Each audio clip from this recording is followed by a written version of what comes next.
Hello kakabsat! For today's video, nandito na naman kami ni Katuro sa SM. Talikod ka nga. Ay, okay lang. Style niya yung likod eh. Okay lang, style niya yung likod. Okay na? Okay na. Panawat tapos ito.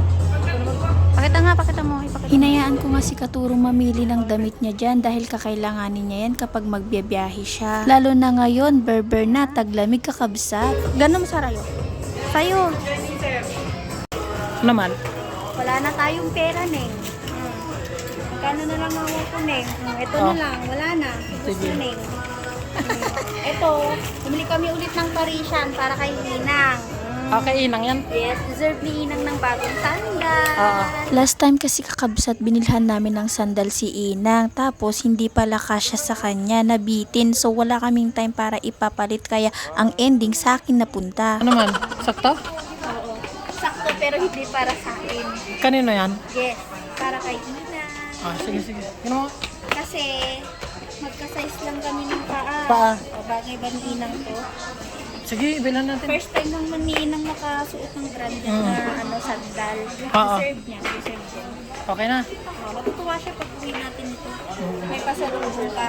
After nga namin bumili ng sandal, may mga followers din na nakakakilala sa atin. And syempre itong si Katuro, pinilit na naman akong bumili ng sapatos. Tinatanggihan ko na nga dahil magastos, pero siya ang nagpupumilit na bilhan ako. Kaya ako for the go. Meron kaming 500 na ano na to man? Gift. Insta gift. Kasi last na namin, bili namin dito, nakaumabot ng 10 plus, kaya merong 500. Ito, pwede namin ibili din. Babalik lang namin. So yun ang kwento nun kakabsat, kaya si Katuro nandito na naman sa SM para bumili ng sarili niyang mga damit. Deserve! For the go. Sige, bayaran mo yan. Tara na. Shout out natin yung mga followers dito sa bench. So, Parang wala na lang 1,000 ngayon, no? Parang 100 na lang, no? nagtira ka pa ng 20 pesos. Pang ano? Sa'yo na, keep the change. 20 pesos. Hindi, bawal ata kila ate. Ay, bawal. Hindi kasi nagtrabaho ako noon. Over o short, babayaran mo pa rin. Sa kala din lang. Pero pag short talagang babayaran mo. Parang unfair ng mundo Talaga. Dapat niya yun. Kaya maganda mag-vlog na lang sa ate para walang boss.